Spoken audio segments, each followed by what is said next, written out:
बोलो श्री कृष्ण भगवान की जय हो।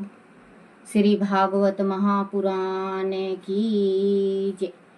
श्री मद् भागवत महापुराण में श्री कृष्ण द्वारा इंद्र यज्ञ का विरोध।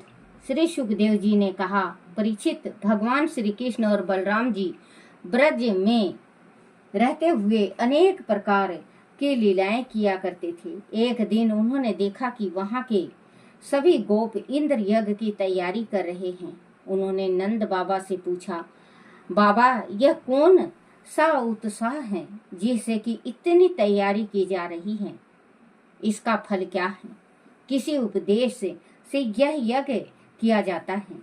नंद बाबा ने कहा, पुत्र, भगवान इंद्र वर्षा के देवता हैं। वह ही मेघ उत्पन्न करके वर्षा करते हैं। वह समस्त प्राणियों और इस धरती को तृप्त करने वाले जीवन रस बहाते हैं। हम सभी गोप उन इंद्र भगवान की पूजा करते हैं। इस यज्ञ में जो सामग्री उपयोग में लाई जाती है वह भी उनके द्वारा बरसाए हुए जल से उत्पन्न होती है। मनुष्य को खेती के लिए जल देने वाले देवता भी इंद्र हैं। यह यज्ञ हमारी कुल परंपरा का एक अंग है। जो लोग परंपरा से चले आ रहे हैं का एक अंग है जो लोग परंपरा से चले आ रहे हैं, अपने धर्म को छोड़ देते हैं, उन्हें भारी पाप लगता है, उनका भी कल्याण नहीं होता। परीक्षित, भगवान श्री कृष्ण जानते थे कि इंद्र को अपनी पूजा कराने से बड़ा घमंड हो गया है। वह तो सर्वव्यापी हैं और सभी के मन की बात को जानने वाले हैं। इसीलिए उन्होंने अंतरमयी कहा गया है, अंतर्यामी कहा गया है। उन्होंने इंद्र का घमंड तोड़ने का संकल्प किया और उसे क्रोध दिलवाने को नंद बाबा से कहा, बाबा, प्राणी अपने कर्मों के अनुसार ही जन्म लेता है और मृत्यु को प्राप्त होता है।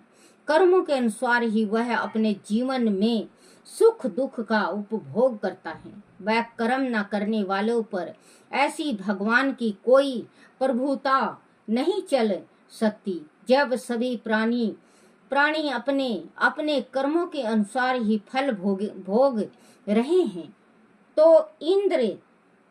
तो हमें इंद्र की क्या आवश्यकता है?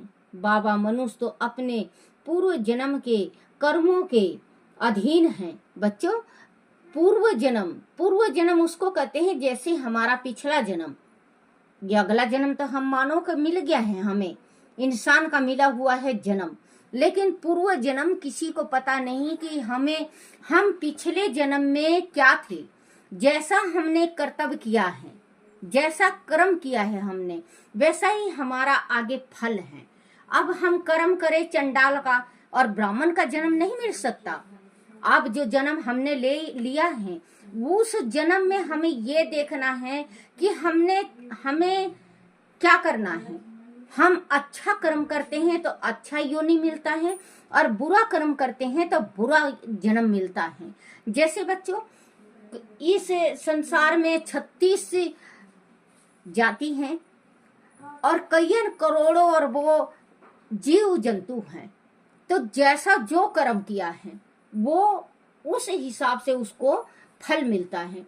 अब हम ब्राह्मण का जन्म मिल गया हमें और हम चंडाल का कार्य कर रहे हैं तो हमें पिछले जन्म में चंडाली का ही जन्म मिलेगा, हमें पशु पक्षी का ही जन्म मिलेगा। तो बच्चों, भगवान की भक्ति करो और भगवान का नाम सुमरन करो और भगवान का जो ध्यान है, जो परमात्मा ने हमारे जाति के हिसाब से दे रखा, उसका हम अपने साथ नहीं छोड़ना चाहिए। ब्राह्मण को अपना ब्रह्म ज्ञान नहीं छोड़ना चाहिए, वैश्यों को तराजू तोलना नहीं छोड़ना चाहिए। तो कहते हैं अपना कर्म करते जाओ, कर्म करे जाओ, फल परमात्मा देगा। भगवान श्री कृष्ण ने भी कहा है गीता में कि तुम कर्म करो, फल और इच्छा पूर्ण मैं करूंगा। तो इसमें स्पष्ट लिखा हुआ है, श्री कृष्ण भगवान कहते हैं, ध्यान से सुनना, जन्म लेता है और मृत्यु को प्राप्त होता है, कर्मों के अनुसार ही अपने जीवन में सुख दुख का उपभोग करता है। कर्म ना करने वालों पर ऐसे भगवान की कोई प्रभावती नहीं होती, भगवान का कोई कृपा नहीं होता, प्रभावती नहीं होती, नहीं चल सकती। जब सभी प्राणी अपने अपने कर्मों के अनुसार ही फल भोगते हैं, सब अपने अपने कर्मों का फल भोगते हैं, तो हम इंद्र की क्या आवश्यकता है। भगवान कहते हैं श्री कृष्ण कि जब हमें पिछले जन्म का ही करने का फल मिल रहा है, तो हम इंद्र का पूजा क्यों करें, अपने पिता से कह रहे हैं। तो हम इंद्र की क्या आवश्यकता है। हाँ बाबा, मनुष्य तो अपने पूर्व जन्म के कर्मों के अधीन है, वह उसी के अनुसार इस जन्म में कर्म करता है। वहां तक कि देवता, मनुष्य, असुर और पशु पक्षी आदि को धारण किए हुए वह जगत स्वभाव में ही शीतल है। जीवन अपने कर्मों के अनुसार ही विविध योनि को प्राप्त करता है और उन्हें सॉरी बच्चों, छोड़ता रहता है। मैं तो कर्म को ही गुरु और कर्म को ही ईश्वर मानता हूँ। श्री कृष्ण भगवान कह रहे हैं कि मैं कर्म को ही अपना गुरु मानता हूँ, कर्म को ही ईश्वर मानता हूँ।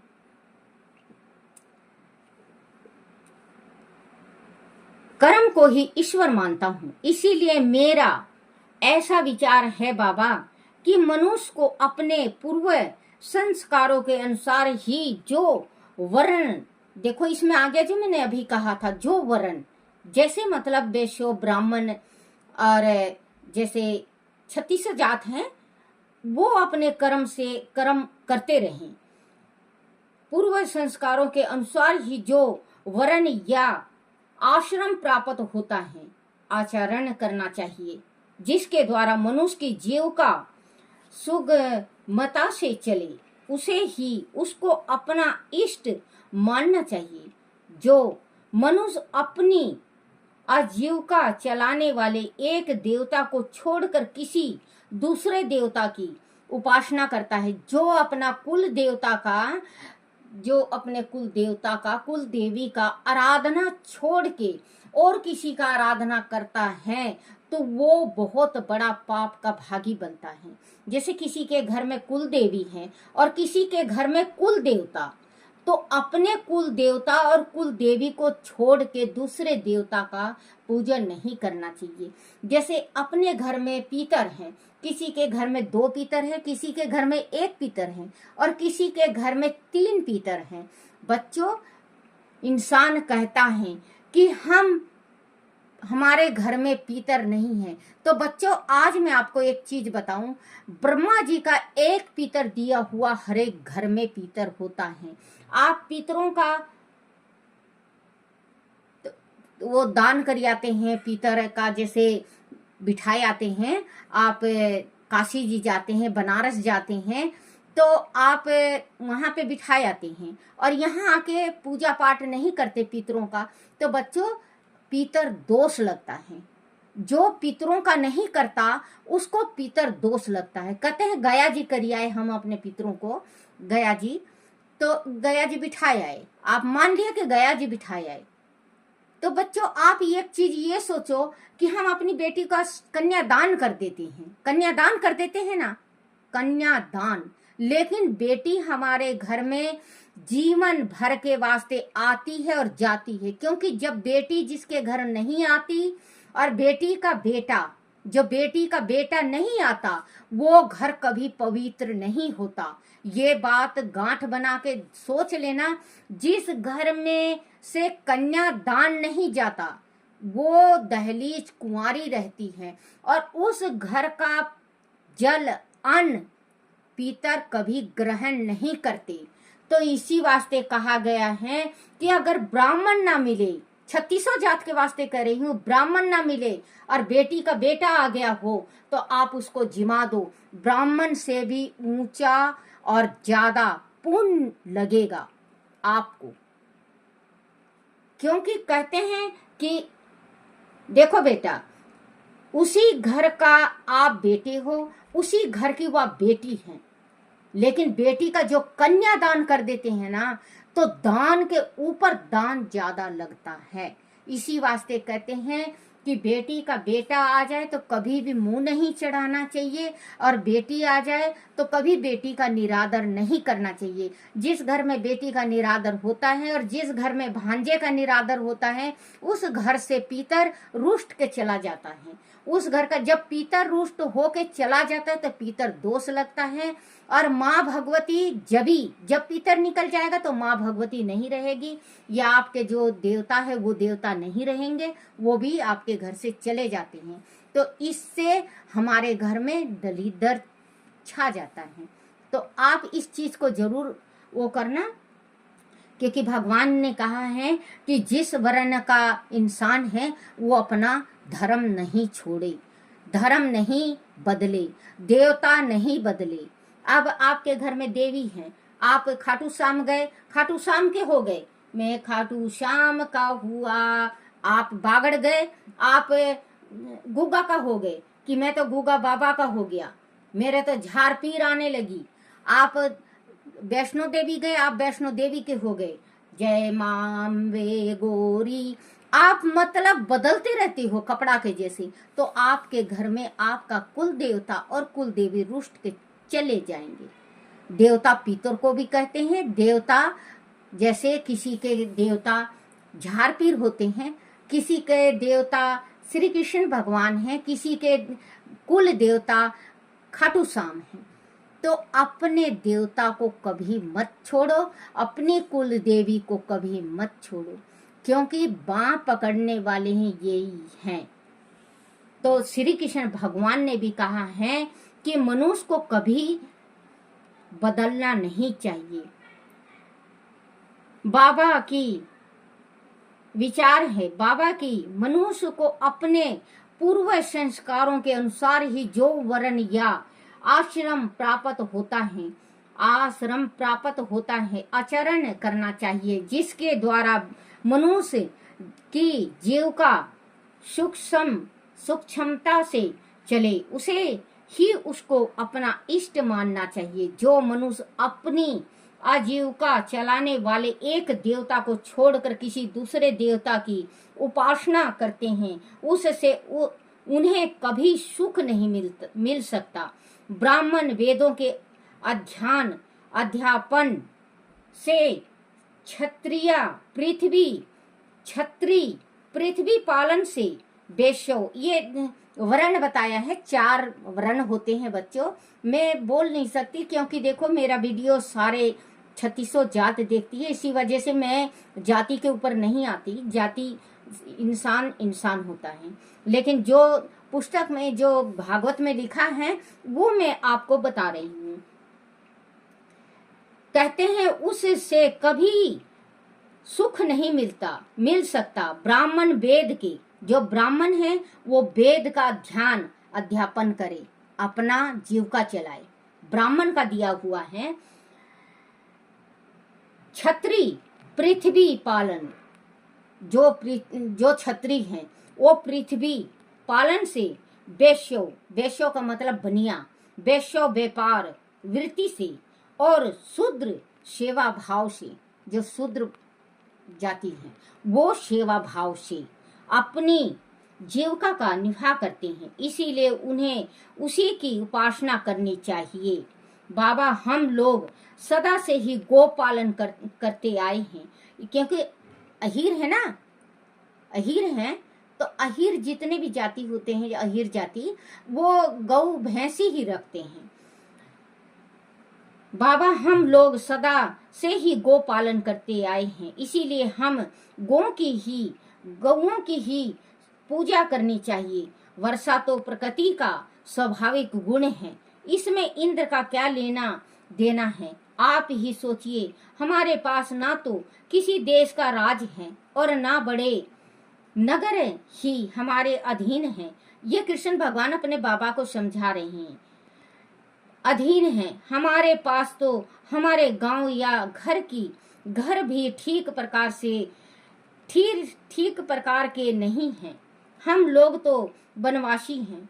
वन और पर्वत ही हमारे घर हैं। इसीलिए हमें वनों, पर्वतों और गौओं तथा ब्राह्मणों की पूजा की तैयारी करनी चाहिए। इंद्र यज्ञ के लिए जो सामग्री तैयार की जा रही है, उसे एकत्र करके ब्राह्मणों से वनों और पर्वतों का यज्ञ कराया जाए और इस सामग्री को निर्धनों में वितरित किया जाए। आदि आपको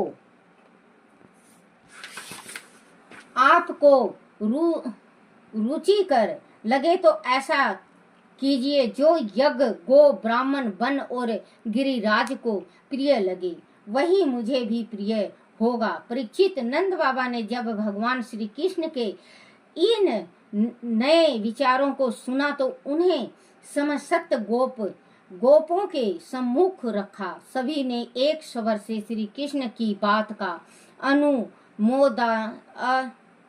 अनुमोदन किया। श्री कृष्ण ने जैसा यज्ञ कराने के लिए कहा था, उन्होंने वैसा ही यज्ञ किया।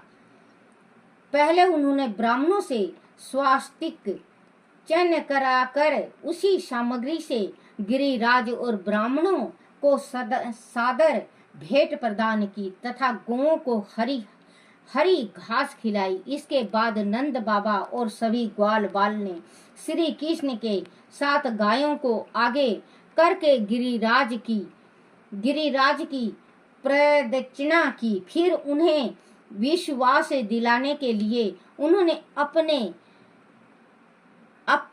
विग्रह से विशाल प्रदक्षिणा की। फिर उन्होंने विश्वास दिलाने के लिए उन्होंने अपने विग्रह से विशाल गिरिराज को साक्षात प्रकट कर दिया और उनके द्वारा सारी सामग्री स्वयं ही ग्रहण की। अपने मनुष्य रूप से उन्होंने स्वयं भी गिरिराज जी को नमन किया और इस प्रकार से गिरिराज जी की पूजा का शुभ आरंभ किया। उनके बाद वह सभी को साथ लेकर वापस ब्रज को लौट आए। बोलो श्री कृष्ण भगवान की जय। श्री कृष्ण गोविंद हरे मुरारी, हे नाथ नारायण वासुदेवाय, हे नाथ नारायण वासुदेवाय, हे नाथ नारायण वासुदेवाय। आरती श्री भागवत भगवान की है आरती, पापियों के पाप को है तारती। आरती श्री भागवत भगवान की है आरती, पापियों के पाप को है तारती। बोलो श्री कृष्ण भगवान की जय। हे मेरे कन्हैया, हे मेरे बंसी वाले, मेरे से कुछ गलती हो जाए, टूटी हो जाए तो मुझे क्षमा करना, क्षमा करना, क्षमा करना। बोलो अपने अपने माता पिता की जय, अपने अपने गुरुदेव महाराज की जय। बोलो श्रीमद् भागवत महापुराण की जय हो।